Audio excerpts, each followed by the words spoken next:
네, 안녕하세요. 반갑습니다. 저는 성남환경운동연합에서 활동하고 있는 김현정입니다. 우리 지역에서 환경이라는 주제로 10년째 활동을 하고 있고요. 그 활동 속에서 중요하게 저희가 지켜야 되는 가치에 대한 이야기를 여러분들과 나누고 싶습니다. 그래서 강의를 시작할 때 여러분들에게 우리 모두를 위한 지구, 물과 공기와 숲이라는 책을 읽어드리려고 해요. 그리고 그 이야기가 우리 도시의 이야기이고 우리 도시 속에서 찾아야 하는 소중한 가치들에 대한 이야기들을 하고 있는 것 같습니다. 그래서 이 강의를 통해서 여러분들이 우리 성남이라는 도시가 소중하게 계속 지켜야 될 이야기들에 대해서 함께 고민하고 그리고 함께 지켜갈 수 있기를 바랍니다. 감사합니다. 네, 반갑습니다. 저는 지역에서 환경이라는 영역으로 활동을 하고 있는 10년 차 된 활동가입니다. 오늘 도시 레벨링 지도 보이지 않는 것들에 관하여 라는 제목 중에서 도시의 생태, 도시 속의 자연, 그리고 가능성의 공간이라는 제목으로 오늘 여러분들하고 시간을 할 텐데요. 저는 이 도시 레벨링이라는 이 단어가 참 좋았어요. 그리고 여러분들이 도시 속에서 어떤 것들을 지도 위에 올려줄까 뭐 이런 이제 기대도 많고요. 오늘 제 강의를 통해서 여러분들이 도시의 가능성과 그리고 도시 안에서의 이 자연의 소중함 그리고 이 자연이 얼마나 중요한지를 좀 알 수 있는 계기가 됐으면 좋겠다라는 생각이 들고요. 그리고 이 보이지 않는 것들에 관하여라고 이렇게 표현을 했는데 우리가 사실은 있잖아요. 보이는데 몰라서 보이지 않는 것처럼 인식하는 것들이 참 많아요. 근데 이제 그 영역에서 아마도 눈앞에 보이지만 우리가 인식을 못하는 그런 이제 보이지 않는 것들에 대한 얘기들을 좀 하려고 하고 그런 이제 눈앞에 보일 수 있게끔 하는 그런 이제 도시 레벨링 지도 를 여러분들이 좀 만들어 주셨으면 좋겠다라는 생각을 합니다. 저는 보통 이런 강의들을 가면 제가 왜 이 활동을 하고 있는지 그리고 성남환경운동연합은 성남이라는 이 도시 안에서 시민들에게 무엇을 알리고 싶은 건지에 대한 이제 얘기들을 하면서 우리 단체에 대한 소개를 꼭 합니다. 왜냐하면 많은 사람들이 환경단체는 굉장히 많잖아. 근데 그 단체는 도대체 무슨 일을 한대? 라고 묻는 경우들이 되게 많아요. 근데 저희 단체는 도시에서 이 성남이라는 도시에서 꼭 말하고 싶은 메시지가 있습니다. 그래서 여러분들이 성남환경운동연합 그러면 그 단체는 이런 활동들을 하고 있지라고 좀 알아주셨으면 좋겠어요. 그래서 이제 저희 단체를 좀 소개를 하자고 하면 저희 단체는 이제 서울에 있는 환경운동연합이라는 이제 중앙에 46번째 되는 지역 단체이고요.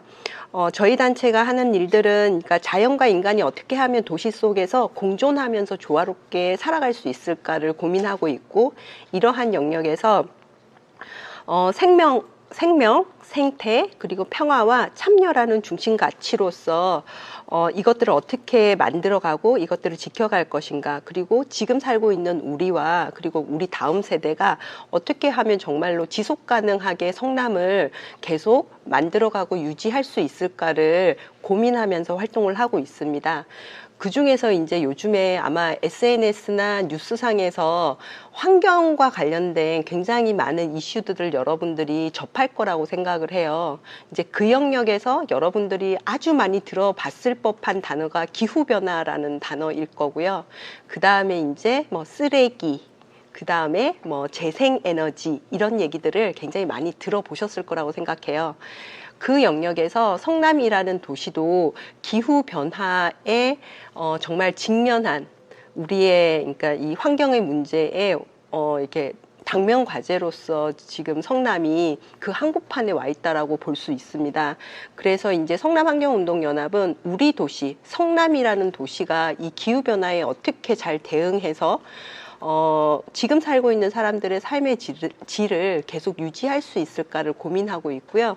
그 영역에서 지금 기후변화 그러면 딱 같이 나오는 단어가 탄소, 우리가 배출하는 이 이산화탄소를 어떻게 하면은 없앨 수 있을까? 아니면 우리가 이렇게 만들어내고 있는 이 이산화탄소를 어떻게 하면은 만들어내지 않을 수 있을까를 고민하고 있어요.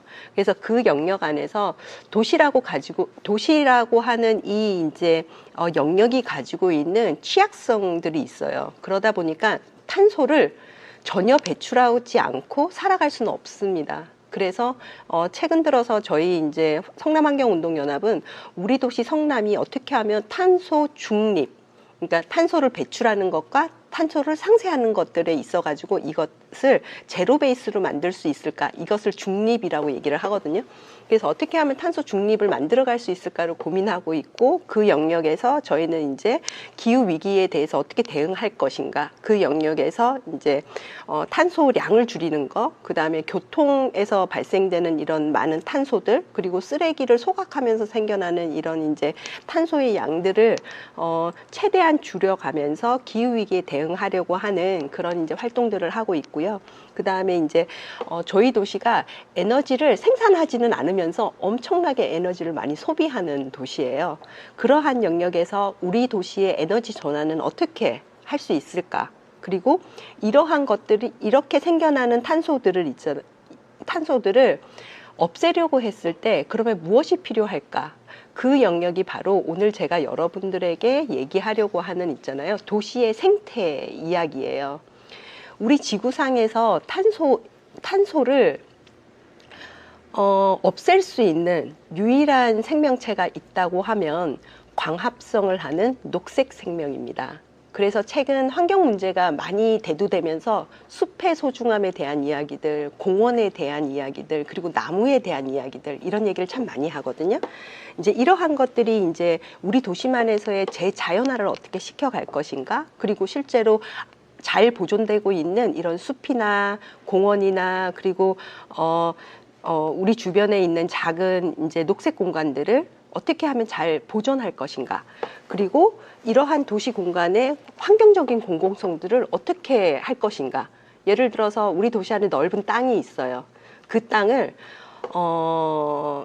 어떻게 사용할 것인가를 같이 고민하면서 그것들을 정말 환경적으로, 그리고 우리의 삶을 더 낫게 할 수 있게 만드는 그런 이제 활동들을 지금 진행하고 있습니다.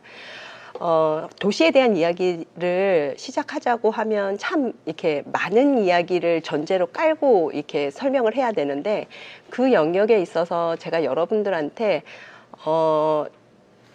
쉽게 설명이 좀 될 수 있는 방법을 되게 많이 고민을 했어요. 이게 대면이면 그래도 우리 도시에 대한 현황들을요, 아주 이렇게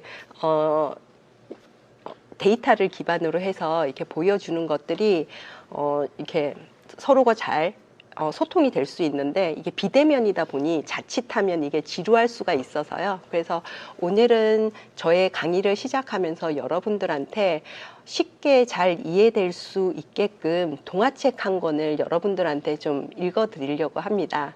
그래서 이 동화책을 들으시면서 도시에 이러한 문제가 있구나, 그리고 이러한 문제들을 해결하기 위해서 많은 사람들이 지금 노력하고 있구나, 이런 생각을 좀 가지시면서 제가 지금 읽으려고 하는 동화책을 좀 잘 집중해 주시면 고맙겠습니다. 제가 오늘 여러분들한테 소개하고 싶은 책 한 권은 우리 모두의 지구, 물과 숲과 공기라는 책이고요. 몰리뱅이 글과 그림을 그렸고요. 그리고 최순희라는 선생님이 이 책을 번역하셨어요. 네. 옛날에 숲이 있었습니다. 그리고 이곳에는 넓은 풀밭 가운데 마을이 생겨났어요. 마을 사람들은 풀밭을 공동으로 모두 사용했어요.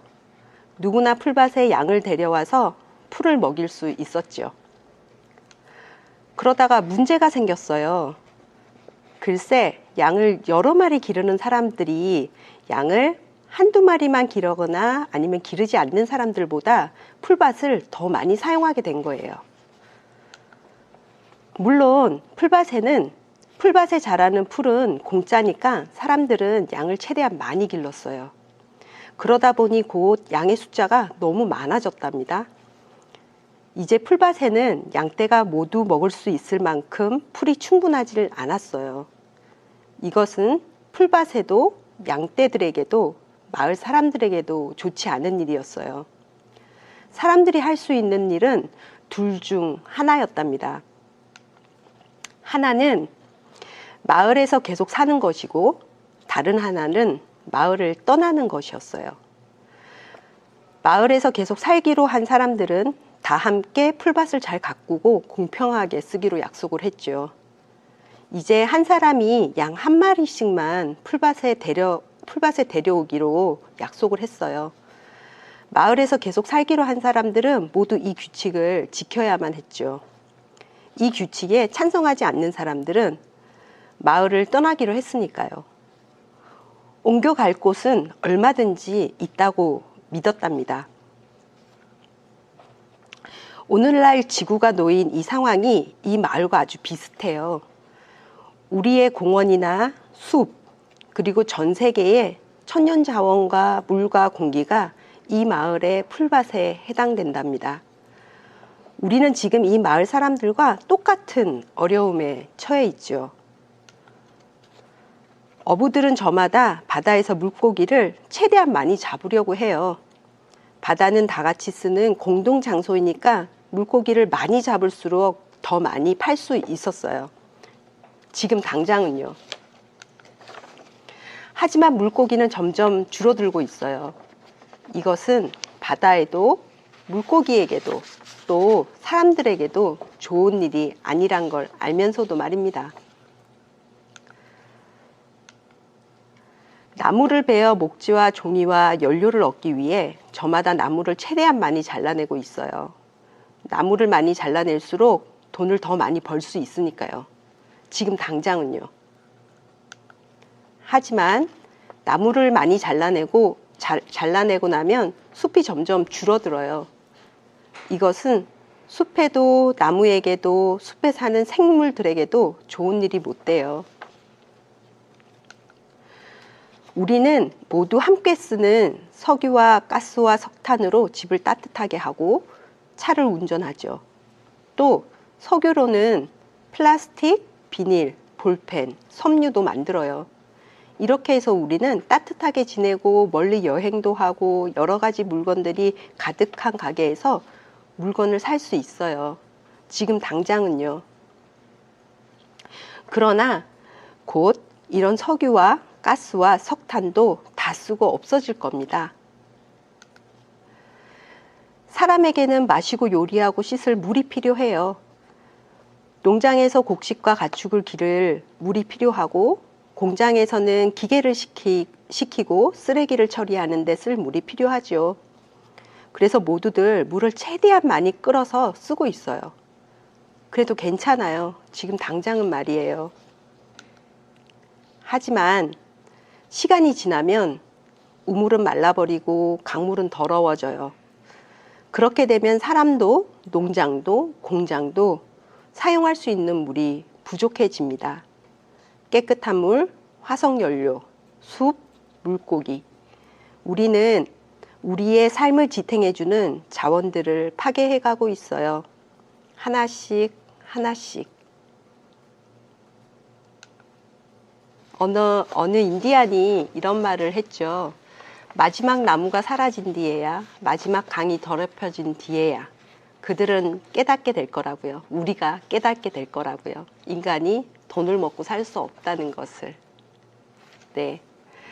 이 이야기를 여러분들에게 들려드린 이유는요. 이 마을의 모습이 지금 우리의 모습이기 때문입니다. 그래서 우리의 도시가, 성남이라는 도시가 어떻게 지금까지 이렇게 거대한 도시로 성장했는지, 그것을 이렇게 성장하면서 우리는 어떠한 것을 잃어왔는지, 그리고 더 이상 잃어버리지 않기 위해서 우리가 어떠한 노력을 해야 되는지에 대한 이야기들을 좀 하고자 합니다. 아마도 두 번째 수업, 윤종중 선생님의 수업에서 이러한 우리 도시의 모습을 보셨지 않을까 싶은 생각이 듭니다. 지금 이 지도에서 하얀색 점점점점 안쪽이 성남이에요. 이 성남이라는 도시는요, 중앙에 여기 이런 물길이 있죠. 탄천을 중심으로 해서 도시가 형성되어 있어요. 그리고 17세기 우리 조선시대의 이제 성남의 이 영역들을 보면요, 탄천을 중심으로 그리고 지천들을 중심으로 해서 이러한 작은 마을들이 생겨나 있었고, 그리고 이곳을 중심으로 사람들이 살고 있었답니다.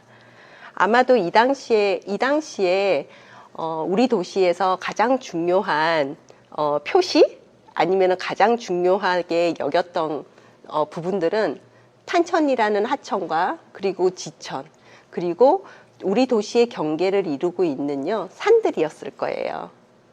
그래서 보시면은 지금도 있는 청계산, 그리고 지금도 있는 영장산, 그리고 이쪽 남한산성, 이러한 것들이 우리 도시의 어떻게 보면은 그러니까 핵심어라고 볼 수 있죠.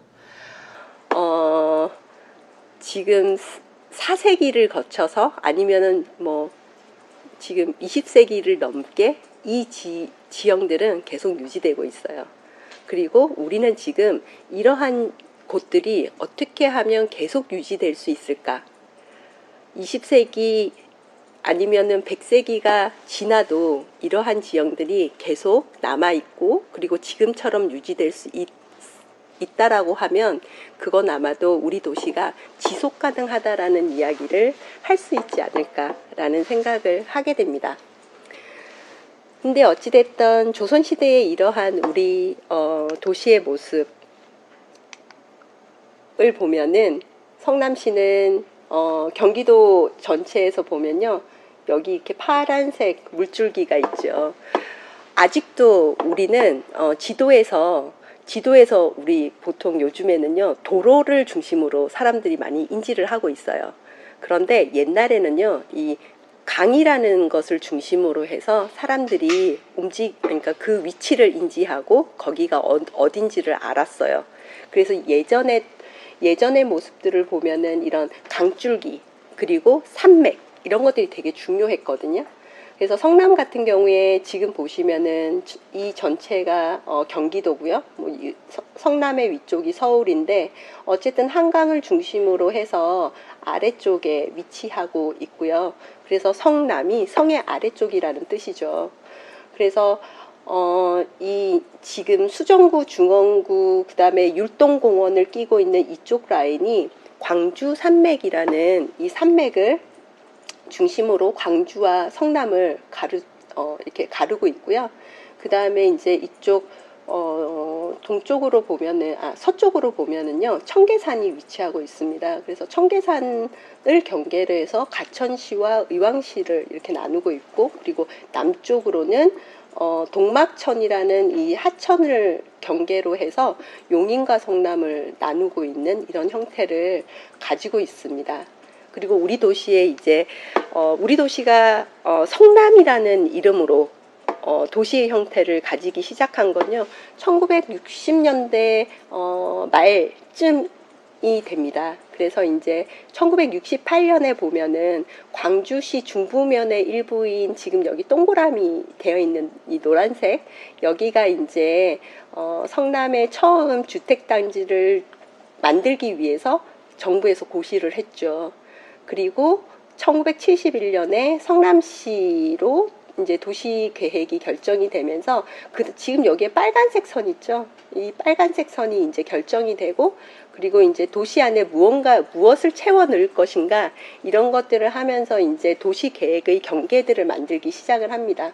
그래서 1971년도 우리 도시의 모습, 1972년도의 모습, 그리고 1972년도에 보면은 이제 이렇게 초록색들이 나타나요. 이 초록색들이 의미하는 바는 뭐냐 그러면 여기는 녹지 공간으로서 우리가 이것들을 유지할 거기 때문에 녹지로서 지켜야 돼, 건드리면 안 돼 라고 이제 얘기한 그런 이제 공간들이 나타나기 시작을 하고요. 그리고 이제 76년에 보면 여기 이제 아래쪽 지금 우리가 많은 사람들이 지금 살고 있는 이 분당이라는 이 이제 연두색 이 영역이 성남시의 남단 녹지라고 해서요 건축 제한이 됐었습니다. 그래서 실제로 1990년도 하반기가 될 때까지요 이 공간에는 건축 허가라든가 이런 것들이요 거의 제한되어 있었어요. 그리고 이제 1989년도에 이제 정부 계획에 따라서 여기가 이제 분당이라는 도시로 이렇게 이제 택지 개발이 되면서 이제 여기서 보시면 이제 89년도부터 보면은 이제 우리 도시 안에요 오렌지색, 그다음에 분홍색 뭐 이런 색깔들이 막 나타나기 시작해요. 이런 것들이 지금 의미하고 있는 바가 도시 안에 이제 건물들 아니면 아스팔트들, 시멘트들이 막 들어오기 시작하는 거예요. 그래서 이제 이렇게 되면서 이제 판교도 들어오고 도촌 지역도 들어오고 그다음에 위례 지역도 들어오고 성남 고등 지역, 그다음에 대장동 지역, 판교 테크노밸리 2 뭐 이렇게 해서 계속 이제 도시 안에 사람이 살 수 있는 공간, 상업 지역의 공간 이런 것들이 생겨나면서 우리 지역의 초록의 공간들을 계속 이제 건물을 넣어서 지금 우리의 표현으로는 성장이라는 이름으로 계속 이렇게 도시가 바뀌어가고 있습니다. 그러면서 이제 지금의 모습을 보면은 아직도 개발을 하지 않아야 한다라는 그런 이제 도시 계획의 영역 안에서 도시를 개발하지 못하게끔 하는 이런 이제 구간들이 있고요. 그 다음에 탄천을 중심으로 해서는 지금 저희가 이 땅들을 아주 철저하게 이용하고 있습니다. 주거지의 목적으로, 상업지의 목적으로 다양하게 이제 이용을 하고 있는데 이런 이제 개발 제한 구역이라던가 보존 녹지의 지역들이 계속 사라져 가면서 우리 도시 안에서의 지금 변화들이 굉장히 빨리 일어나고 있습니다. 그래서 이제 아까 그 영역에서 보시면 저희 이 성남시의 면적에 지금 저희는 95만 정도의 인구가 살고 있습니다. 그리고 수정구, 중원구의 크기랑 분당구의 크기가 거의 비슷한 사이즈예요. 어떤 분들은 이제 그런 얘기를 하죠. 그러니까 수정구, 중원구, 분당구가 이렇게 어쨌든 세 개의 구인데 왜 분당이 왜 더 이렇게 땅도 크고 사람도 많이 살고 뭐 이렇게 예산이나 이런 것들도 막 쏠리고 이런 느낌을 받는다라고 얘기를 하는데요. 그 영역에서 보시면 저는 이렇게 따지면 될 것 같습니다. 우리 도시를 이렇게 4등분으로 할 수 있고 그 4등분에서 2등분, 4분의 2 정도를 차지하고 있는 것이 분당이고 수정구가 4분의 1, 중원구가 4분의 1 이렇게 이제 땅의 면적으로는 차지하고 있다 이렇게 보시면 좀 좋을 것 같고요. 이러한 이제 계속 도시 안에서의 개발들 이런 것들이 일어나면서 우리 도시가 굉장히 많이 바뀌었어요. 그래서 이제 지금 여기 같은 경우가 지하철역으로 따져보면요. 우리 지역에서 미금역, 정자역이 있던 곳이고 1990년도 초반에 분당의 모습입니다. 그런데 이제 이곳을 1980년도 후반에 이제 도시계획 결정이 나서 이제 도시를 만들려고 이곳에 있던 논과 밭과 그리고 나무가 있던 녹지들을 이제 땅고르기를 하죠. 무엇을 하기 위해서? 아파트를 짓기 위해서. 그래서 지금의 이제 개발된 우리 도시의 모습은 이러한 모습을 가지고 있습니다. 이러한 역사 속에서 우리는 많은 것들이 생겨났고 또 많은 것들이 사라졌습니다. 근데 우리가 한번 챙겨봐야 될 것들이 있을 거라는 생각이 들어요. 이러한 이제 도시의 변화 속에서 우리는 어떤 것들을 얻었고 어떤 것들을 잃어버렸을까? 그리고 이러한 과정에서 우리는 어떠한 도시의 변화가 생겨났을까를 좀 봐야 될 것 같아요. 그 영역에서 저는 시민들한테 이런 얘기 정말 이제 지금부터는 이렇게 도시에 대한 이런 데이터를 가지고 얘기를 할 건데요. 재미가 없으실 수도 있고 나는 이런 데이터를 통해서 도시 보는 거 되게 좋아해 라고 하시는 분들도 있을 거예요. 이 영역에서 보면은 지금 이제 지금 여기 자료는 2008년도부터 해서 2017년도까지인데요. 우리가 지금 한 10년 동안에 이런 이제 도시의 변화들을 봤을 때 사라진 것들 그리고 더 많이 생긴 것들을 이제 볼 수가 있는데요. 이제 주로 보면은 지금 제가 빨간색으로 표시한 것들이 많이 생겨난 것들이에요. 그래서 이제 밭이나 논이나 그리고 산의 경우는요, 계속 데이터를 보시면 많은 숫자들이 줄어들었고요. 그 다음에 이제 대지라는 거는 건물을 지을 수 있는 땅이에요. 그래서 이제 건물을 지은 땅과 도로는 굉장히 많이 늘어났어요. 그리고 그러니까 도시계획 속에서의 이 공원도 물론 굉장히 많이 늘어나기는 했습니다. 그런데 실제로 환경의 영역에서 봤을 때 공원과 임야 그 중에서 어떤 것이 더 이렇게 소중합니까? 더 이렇게 지켜야 하는 가치로서 높습니까? 라고 얘기를 한다면 아마도 환경의 영역에서는 임야를 더 지켜야 된다라고 얘기하지 않을까 싶습니다.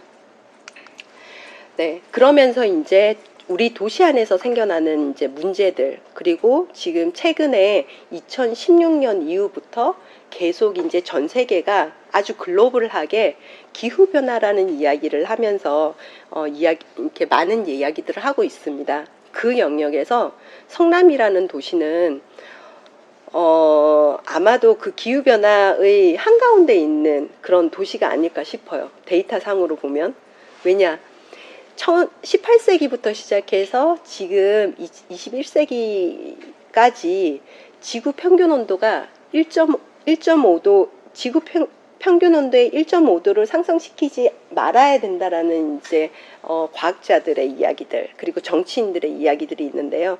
저희는 이렇게 순수하게 데이터를 봤을 때 이미 지금 그 분당이 들어온 1990년도부터 해서 시작해서 지금까지를 보면요, 연평균 온도 1.6도 정도가 상승했다라고 지금 이제 보고 있습니다.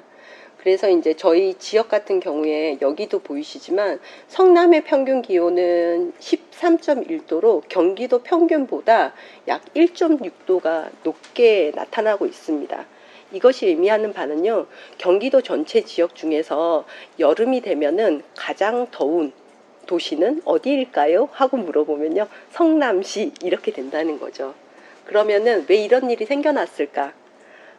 아마도 제가 뭐 이렇게 더 얘기하지 않아도 조금 전에 제가 설명했던 그 다양한 것들을 생각해 보신다고 하면, 그래, 아마 경기도에서 정말 이렇게 짧은 시간 안에 이렇게 빠른 도시의 변화를 한 도시를 꼽으라고 하면 그것 또한 역시 1등은 성남시야 라고 얘기를 하실 거예요.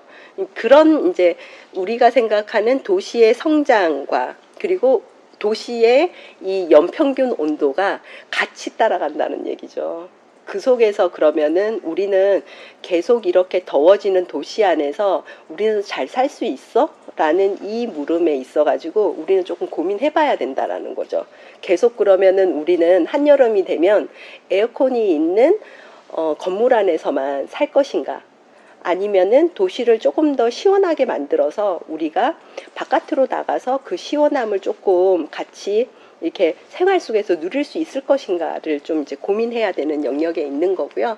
그래서 보시면은 2008년부터 시작해서 2015년까지만 해도 연평균 온도가 0.7도 정도가 올랐고요. 실제로 2000년도부터 시작해서 본다고 하면 약 1.6도가 올랐습니다.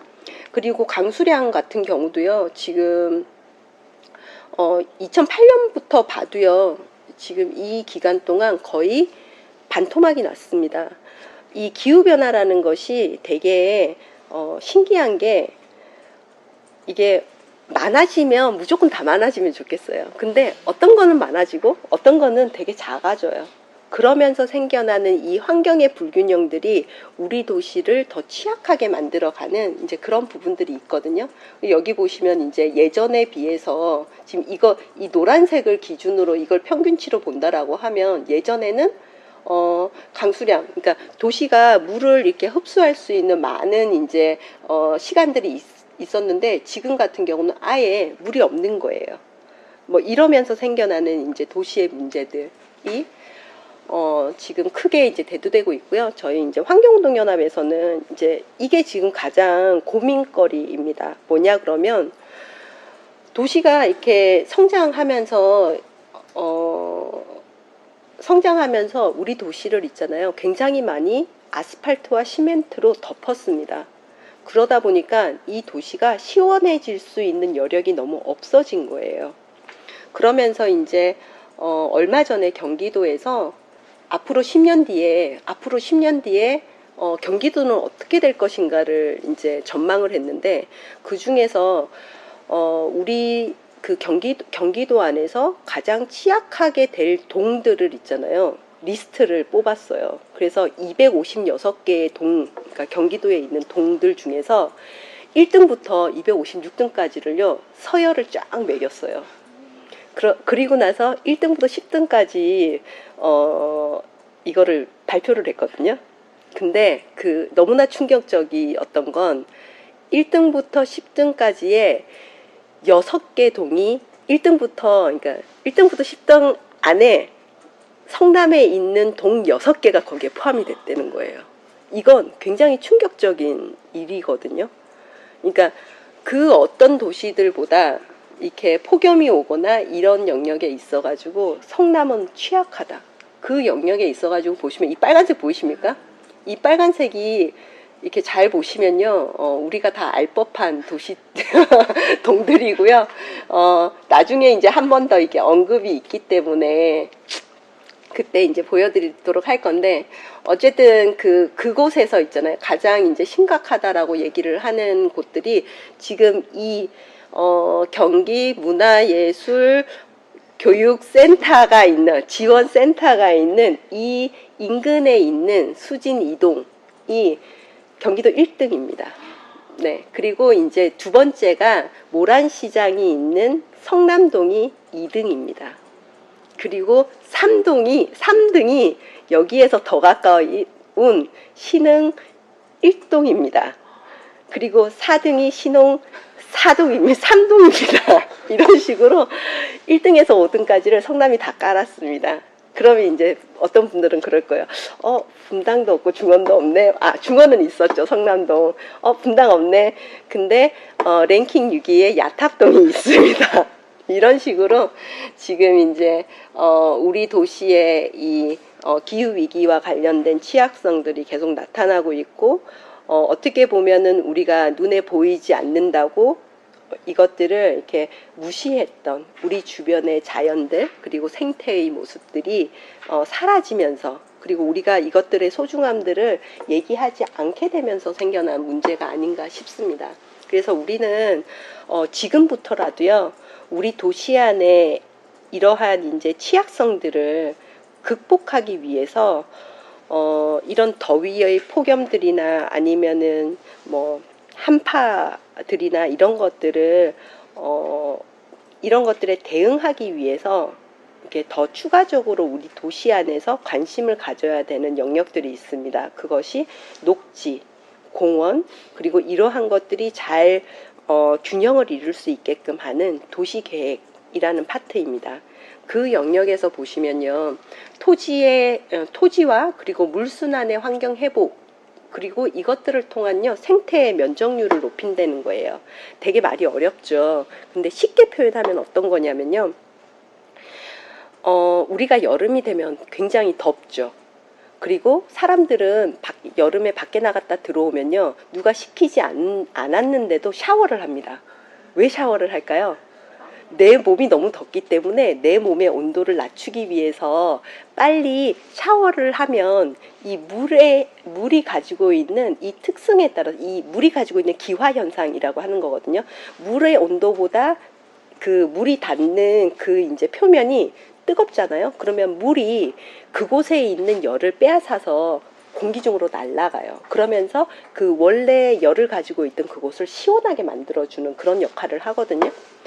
그래서 이제 그러니까 우리 사람은 있잖아요. 이미 오랜 시간 동안 더워지면 샤워를 하면 시원해진다는 걸 우리 세포가 인지하고 있어요. 그래서 겨울에는 밖에 나갔다 온다고 해서 우리가 샤워하지 않아요.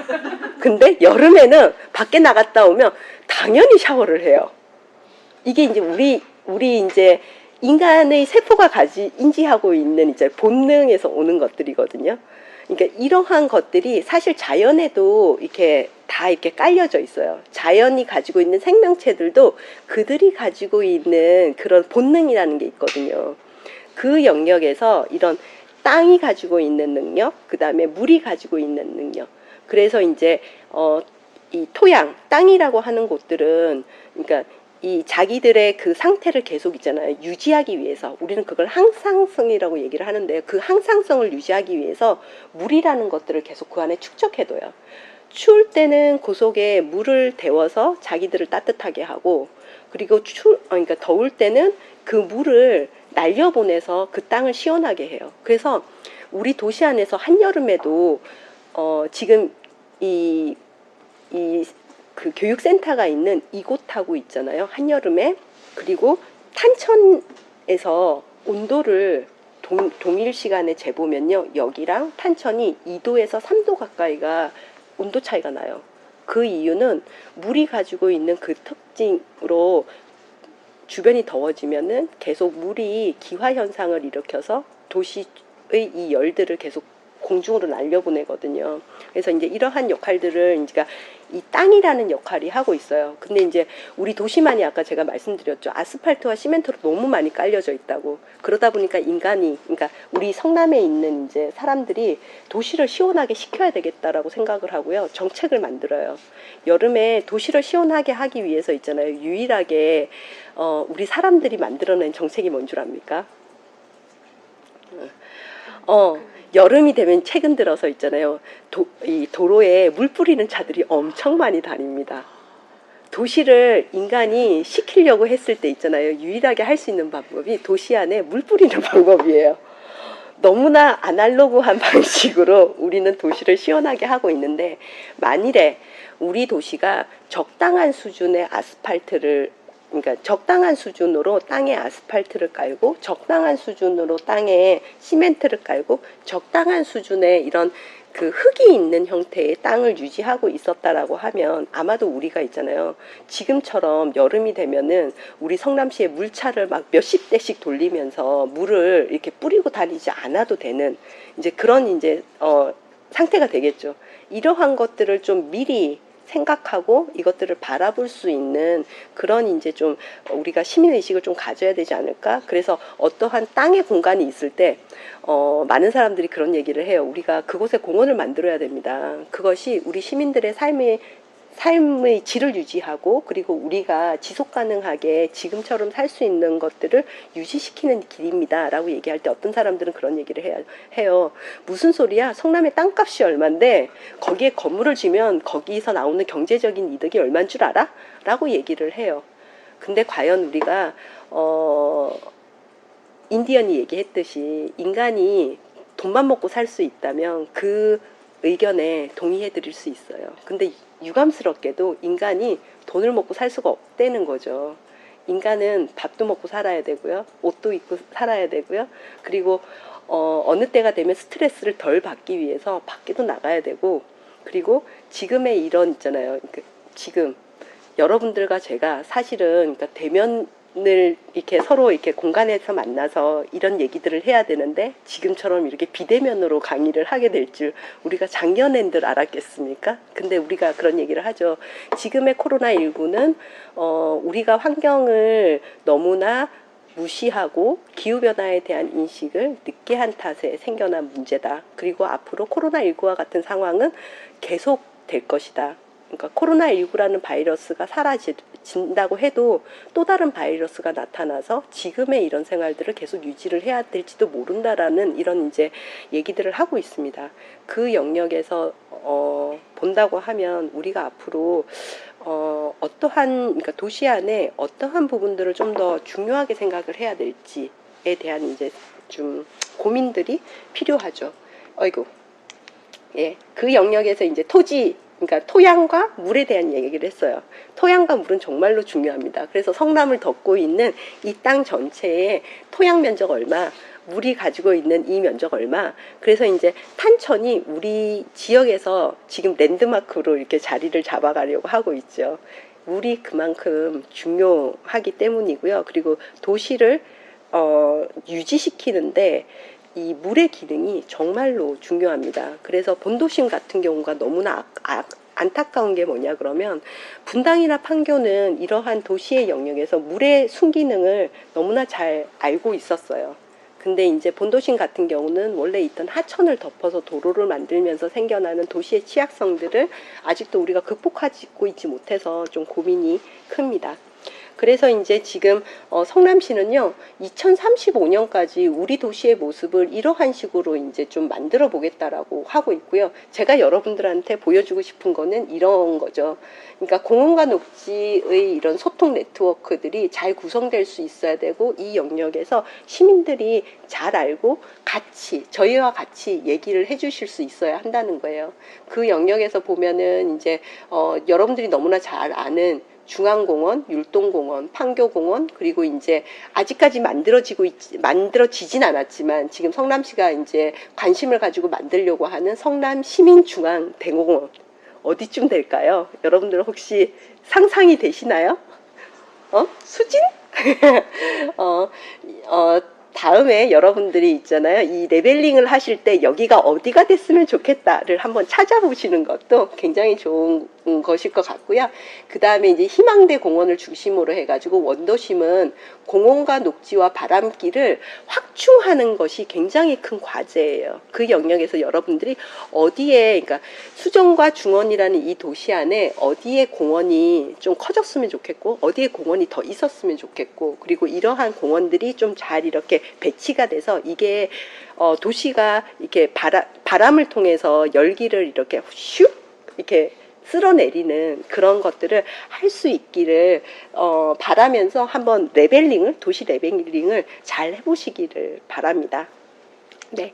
그리고 이제 보시면 제가 계속 이제 공원의 이야기를 하는데요. 우리 도시 같은 경우에 이 도시의 취약성의 아까 그 행정동들 그 안에서 보면은 이 공원의 면적과 어떻게 보면 이게 동일하게 나타난다고 보시면 돼요. 그 영역 안에서 중원구는 지금 1인당 공원 면적이 4.8제곱미터, 그리고 수정구는요 6.3제곱미터, 그리고 분당은 거의 두 배가 넘죠. 뭐 수정 중원의 2배가 넘는 약 12제곱미터 정도 돼요. 그러다 보니까 이 취약성의 영역에서 분당과 판교는 조금 덜한데 수정 중원은 이러한 부분들이 되게 큰 거죠. 그렇다고 하면 지금 우리 눈에 보이지 않지만 그러니까 언제라도 우리의 그 목소리가 행정에 미쳐서 이러한 것들을 만들어낼 수 있는 그러한 이제 영역들로서도 크게 자리 잡을 수 있지 않을까 싶습니다.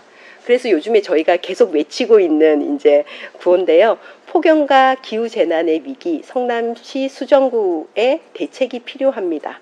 그리고 앞으로 심는 뒤 경기도 여름, 성남이 가장 뜨겁습니다. 지금도 물론 가장 뜨겁습니다. 근데 성남이 가장 뜨겁다. 여기에 보시면 이렇게 쭉쭉쭉쭉쭉쭉 있습니다. 보시면은 예. 뭐 수진 2동, 성남동, 신흥 1동, 신흥 3동, 태평 1동, 수진 1동, 복정동, 야탑동, 제가 아까 6개라 그랬죠. 6개가 아니고 8개네요. 그것도 1등부터 8등까지 다. 네. 이게 웃을 일은 아닌데 참 가슴이 아픕니다. 예, 그래서 이제 최근 들어서는 저희가 이제 수정구 뒤쪽에 있는 지금 이 원형지 녹지를 지키기 위해서 굉장히 노력을 많이 하고 있는 상황입니다. 여러분들도 관심 가져주시기를 바라고요. 그리고 이제 저희 이제 환경운동연합이 좀 이렇게 우리 지역에서 이곳만큼은 꼭 지켜야 된다. 이곳이 무너지면 우리 지역의 이런 생태가 다 무너진다라고 이제 얘기를 하는 게 여기가 지금 율동공원인데요. 이 율동공원의 이 라인이 광주와 성남이 맞닿은 곳이에요. 그래서 이 율동공원에 지금 여기 보이시는 이 이제 녹지가 사실 사라지면은 우리 이 분당과 중원의 이 동쪽 편이요 다 무너진다고 볼 수 있습니다. 그래서 이제 이 율동공원을 끼고 있는 이 영장산을 지키는 것에 저희가 굉장히 많이 노력을 하고 있고, 그리고 성남시나 아니면은 무언가를 이 땅에 하고 싶어하는 분들을 계속 이제 견제하고 있는 이제 그런 곳이고요. 그 다음에 이제 저기 중원구 영역에서 저희가 좀 꼭 이곳만큼은 지켜야 된다라고 하면서 이제 얘기했던 곳이 중원구에 보면은 대원공원이라고 있습니다. 지금 파란색 선이 공원으로 형성이 된 곳이었고 나머지 곳들은 여러분들이 그냥 봤을 때는 그냥 산에 나무 있는 듯한 느낌이에요. 그러니까 공원으로 지정은 했지만 공원으로 성남시가 이제 만들고 있지 않았던 영역인데, 그리고 이제 이런 이 땅이 다 개인 사유지예요.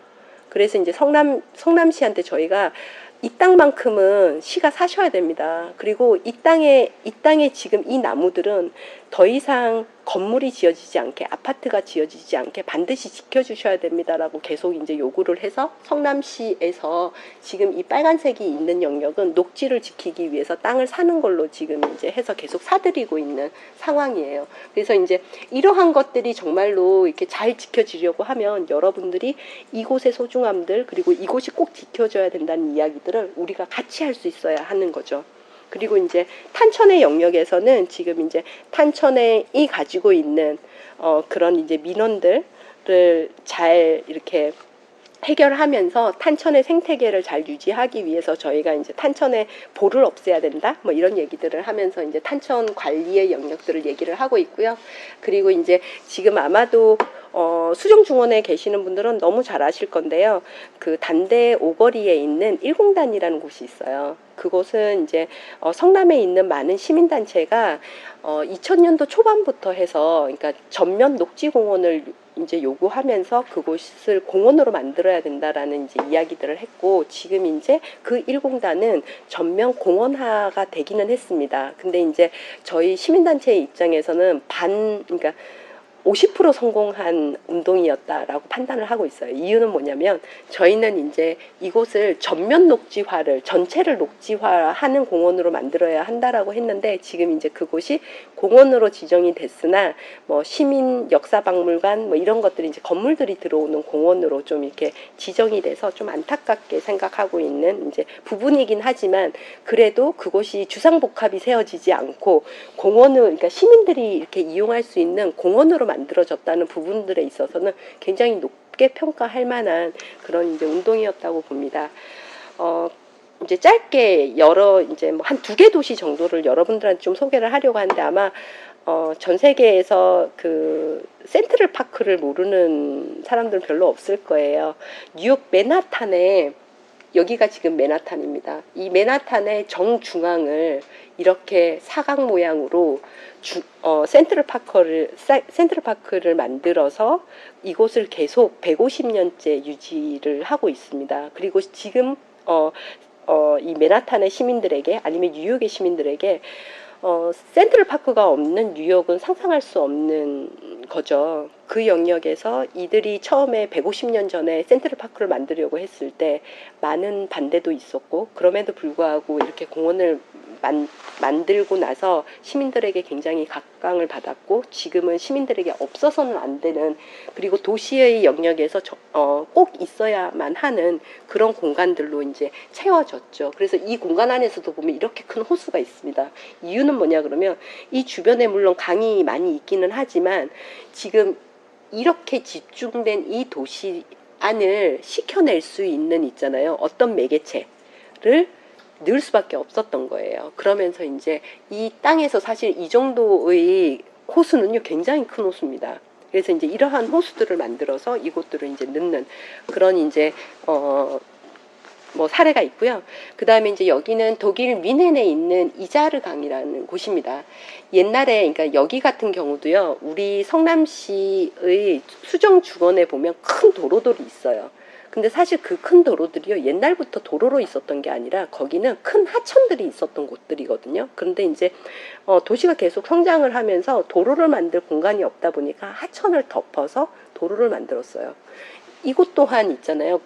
똑같은 이제 그러한 모습을 가지고 있었는데, 시민들의 요구와 그리고 이제 도시를 계속 이렇게 지속 가능하게 운영하는 영역에 있어가지고 이 하천은 하천으로서 제대로 역할을 할 수 있게끔 복원되어야 된다라는 그 이제 취지하에 콘크리트와 시멘트를 걷어내고 지금 이제 이러한 모습으로 해서 지금 주민들에게 이렇게, 그러니까 휴식의 공간, 그리고 이제 관광의 공간, 그리고 도심의 이런 삶의 질을 유지하는 그런 공간으로서 이렇게 자리를 잡고 있습니다. 그리고 지금 뮌헨의 주민들에게는 없어서는 안 되는, 그리고 너무나 이렇게 편안한 곳의 형태를 가지고 있어요. 그래서 우리 도시의 탄천, 그리고 우리 이 탄천으로 흘러 들어가는 지천의 모습들이 우리 성남 시민들의 이런 삶의 질을 유지시킬 수 있는 그러한 공간으로서 거듭날 수 있게끔 우리가 좀 더 변화시킬 수 있는 그런 시민의 이렇게 의식들을 키워나가야 되지 않을까. 그리고 이런 도시 레벨링의 영역에 있어서 이러한 것들을 계속 발굴해내고, 그리고 그것들에 대한 이야기들을 우리가 시작하고 그리고 계속 확산시킬 수 있는 그런 계기가 되기를 저는 바라고 있습니다. 네, 그러면은 저는 여기까지 오늘 강의를 하도록 하겠습니다. 예, 긴 시간 들어주셔서 감사합니다. 네, 오늘 제 강의에 많은 분들이 참여해 주셔서 감사했고요. 우리 지역에서 예술, 마을 공동체, 환경, 다양한 영역에서 하시고 계시는 선생님들이 오늘 강의를 통해서 그동안 우리 도시에서 있기는 했으나 보이지 않았던 것들, 아니면은 앞으로 내가 보고 싶은 것들에 대해서 조금 도움이 되었기를 바랍니다. 그리고 우리 도시가 계속 지속 가능할 수 있는 그러한 지표들, 그리고 우리 필요한 도시 안에서 필요한 것들을 오늘 강의를 통해서 더 많이 도시 레벨링의 지도 속에 담아낼 수 있기를 바랍니다.